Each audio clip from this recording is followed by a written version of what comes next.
शाम गरीबां तकरीबन एक मजलिस की तरह है, इस फर्क के साथ कि इस मजलिस में चिराग रोशन नहीं किए जाते और फकत कुछ मोमबत्तियां जलाकर रोशनी की जाती है और अज़ादार इस रात को जुलूस या अलम बरामद नहीं करते और ना ही जंजीर या मातम करते हैं, बल्कि परेशानी और गम की हालत में मजलिस बर्पा करते हैं।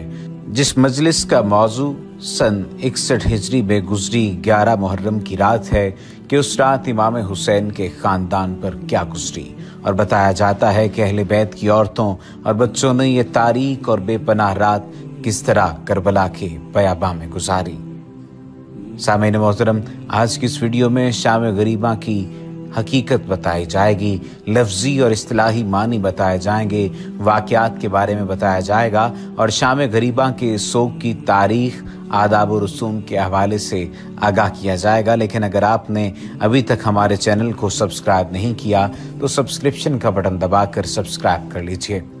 शाम गरीबां को लेकर बहुत सारी बातें की जाती हैं, बहुत सारी ऐसी बातें भी की जाती हैं जो तौबा नाउज़ बिल्लाह बहुत संगीन बातें होती हैं, यानी वो किसी कदर अखलाकियात के जुमरे में भी नहीं आती। शाम गरीबां अदबियात और फारसी ज़ुबान के मरसिए में रोज़े आशूरा के सूरज गुरूब होने के बाद और उस रात की सोगवारी को कहते हैं। उस मजलिस में जो नोहे पढ़े जाते हैं वो इमाम हुसैन के अहले बैत की मुसीबत और वाक़या करबला के बाद बच्चों और असीरों पर जो गुजरी उसके बारे में है कि अहले बैत ने अंधेरी रात करबला के बयाबान में कैसे गुजारी। उस रात और मुहर्रम की दूसरी रातों के दरमियान बाज़ और रसूमात में फ़र्क ये है कि उस रात को मोमबत्ती जलाकर अंधेरे में बैठा जाता है। लफ्जी और इस्तिलाही मानों पर जाने से पहले इस पर बात की जाए कि शहादत इमाम मजलूम के फ़ौरन बाद अहले बैत इजहार के लिए सबसे सख्त और दुश्वार मुसीबत शाम गरीबां में खैमों का जलना है। जब अहले बैत कराम को जुलझना की खून आलूद पेशानी देखकर ये यकीन हो गया कि इमाम हुसैन शहीद कर दिए गए हैं तो सब लोग शदीद गिरिया औजारी करने लगे।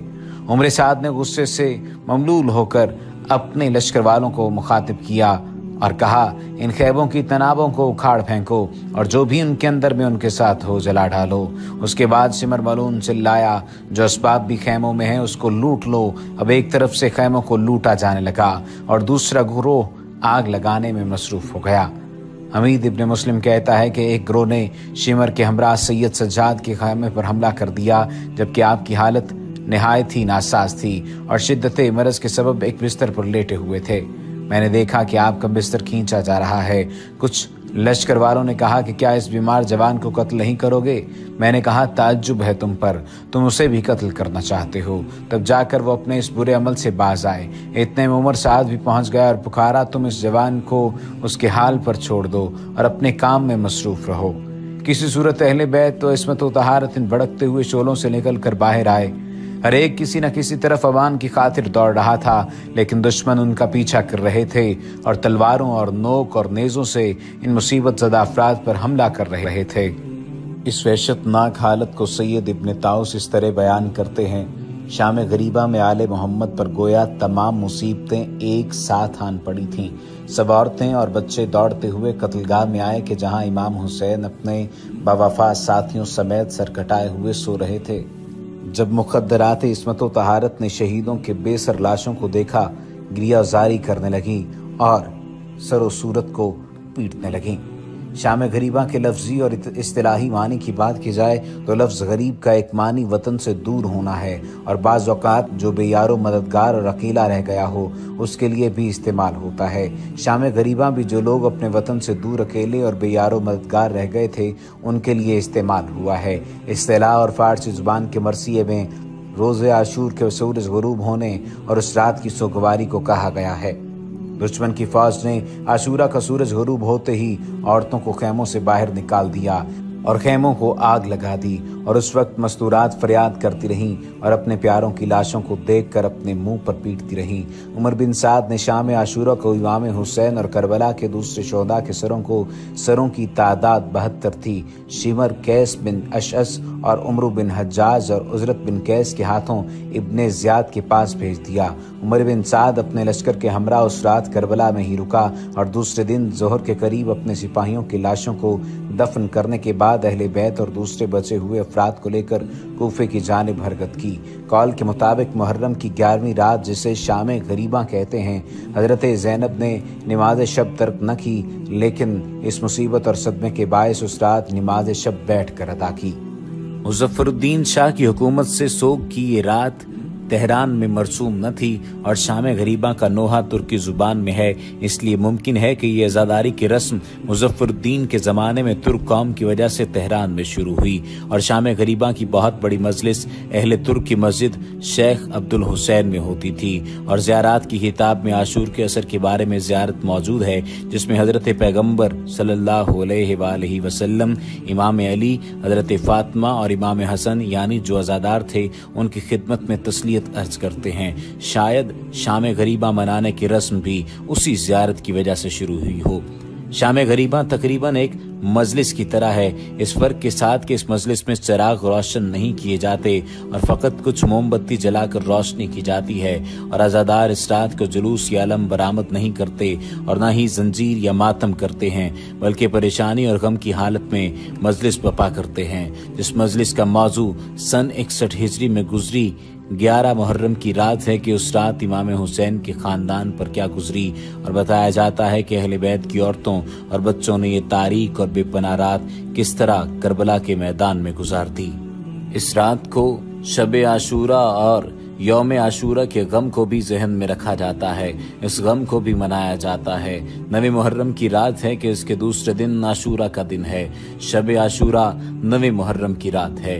منابع میں آیا ہے کہ عمر سعد کے لشکر نے 9 محرم کو حملہ کرنے کا ارادہ کیا، لیکن امام حسین نے حضرت عباس سے چاہا کہ ان سے ایک رات کی مہلت لیں تاکہ عبادت کر سکیں۔ امام حسین نے اس رات کو اپنے حساب سے گفتگو کی اور انہیں اپنا باوفا ساتھی کہا، اور انہوں نے بھی اپنی وفاداری کا اعلان کیا۔ امام حسین نے رات کے پہلے حصے میں اپنے اصحاب کو جمع کیا اور خداوند کی حمد و ثنا کے بعد ان سے خطاب فرمایا، میرے خیال میں اس قوم کی جانب سے ہمارے لیے یہ آخری دن کی مہلت ہے۔ آگاہ رہو کہ میں نے آپ لوگوں کو جانے کی اجازت دی ہے، اور آپ سب اطمینان خاطر سے چلے جائیں کہ میری طرف سے آپ کی گردن پر کوئی بیعت نہیں ہے، اور رات کی تاریکی میں سواری لے کر یہاں سے چلے جاؤ۔ اس کے بعد امام کے اہل بیت اور آپ کے اصحاب نے اپنی اپنی طرف سے وفاداری کا اعلان کیا اور اپنی جانوں کو امام علیہ السلام کی حفاظت کی خاطر قربان کرنے کی تاکید کی۔ بعض تاریخ اور مقاتل کے منابع نے اس گفتگو کا ذکر کیا ہے۔ شب عاشور کو حضرت عباس نے حرم کی حفاظت کا ذمہ لیا، زہیر بھی آپ کے ہمراہ تھے۔ عمر بن سعد کے ساتھ بریر کی گفتگو کو ملاحظہ فرمائیں کہ بعض منابع کے مطابق اس رات بریر بن خزیر نے امام علیہ السلام سے اجازت طلب کی کہ وہ عمر بن سعد کے پاس جائے اور اسے موعظہ و نصیحت کرے۔ امام علیہ السلام نے اسے اجازت دے دی۔ بریر عمر بن سعد کے پاس گئے اور اس کے خیمے میں داخل ہوئے اور بغیر سلام کیے بیٹھ گئے۔ عمر کو غصہ آ گیا اور کہا، اے ہمدانی کے بھائی، کس چیز نے تمہیں سلام کرنے سے منع کیا ہے؟ آیا میں مسلمان نہیں ہوں اور خدا اور اس کے رسول کو نہیں جانتا؟ اور آیا میں کیا حق کی گواہی نہیں دیتا؟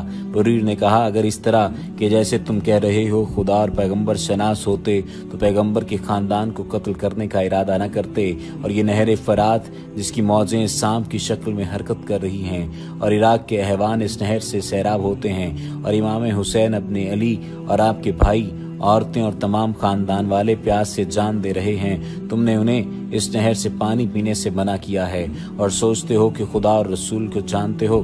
عمر سعد نے کچھ دیر کے لیے اپنے سر کو نیچے کیا اور پھر سر اٹھایا اور کہا، اے بریر، خدا کی قسم مجھے یقین ہے کہ جو بھی ان کے ساتھ جنگ کرے اور ان کے حق و غضب کرے اس کی جگہ آگ میں ہے۔ لیکن میں بریر، کیا تم مجھ سے یہ چاہتے ہو کہ شہر ری کی حکومت کسی اور کے ہاتھوں میں دے دوں؟ خدا کی قسم یہ بات میرے دل کو منظور نہیں۔ اس کے بعد کہا، عبید اللہ نے اس کام کو انجام دینے کے لیے اپنی قوم کے بجائے مجھے انتخاب کیا ہے۔ خدا کی قسم مجھے سب معلوم ہے اور دو راستوں کے درمیان حیران و پریشان کھڑا ہوں۔ آیا شہر ری کی حکومت کو چھوڑ دوں حالانکہ یہ میری آرزو ہے، یا یہ کہ حسین کے قتل کا گناہ گردن پر لے لوں؟ حسین کو قتل کرنے میں ایسی آگ ہے جس سے رہائی ممکن نہیں، اور شہر ری کی حکومت میری آنکھوں کا نور ہے۔ بریر امام علیہ السلام کے پاس واپس آئے اور کہا، اے رسول خدا صلی اللہ علیہ وآلہ وسلم کے فرزند، عمر بن سعد شہر ری کی حکومت کی خاطر آپ کے قتل پر راضی ہو گیا ہے۔ शब आशूर इमाम हुसैन अकेले खैमों से बाहर निकले और इसके अतराफ में छोटे छोटे पहाड़ों और ज़मीन पर कुछ तलाश कर रहे थे। नाफे बिन हिलाल मुतवज्जे हुए और आहिस्ता आहिस्ता आपके पीछे चले आए। इमाम अलैहिस्सलाम ने नाफे को देखा और पूछा, खैमों से बाहर क्यों आए हो? नाफे ने कहा, ए फर्जंद रसूल खुदा सल्लल्लाहु अलैहि वसल्लम, आपका खैमागाह से खारिज होकर इस खतरनाक फौज की तरफ रुख करना मेरे लिए तरसो वहशत का बायस बना। इमाम अलैहिस्सलाम ने फरमाया, मैं खैमों से बाहर आया हूँ ताकि कल के हमले से पहले यहाँ की बुलंदी और पस्ती को देख लूँ। इस जस्तजू के बाद वापसी पर इमाम हुसैन ने नाफे से फरमाया, आया नहीं चाहते कि इस रात की तारीकी से फ़ायदा उठाओ और अपनी जान को बचा लो।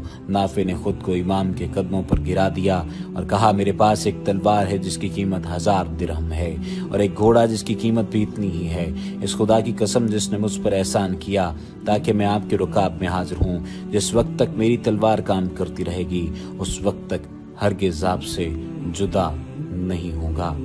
तो दरअसल शाम गरीबां बेयारो मददगार और अपने वतन से दूर अकेले और इस तरह से शहीद होने वालों की याद में मनाई जाती है कि जिनका कोई पुरसान हाल न था सिवाय खुदा के, और जिनको ये बात तक कही जाती थी कि कोई है अब जो तुम्हें बचाए, अल्लाह अल्लाह। ये दुख, ये गम वो गम है कि जिसकी हैसियत को भी नहीं समझा जा सकता, जिसकी कैफियत को भी नहीं पाया जा सकता। वमा अलैना इल्लल बलागुल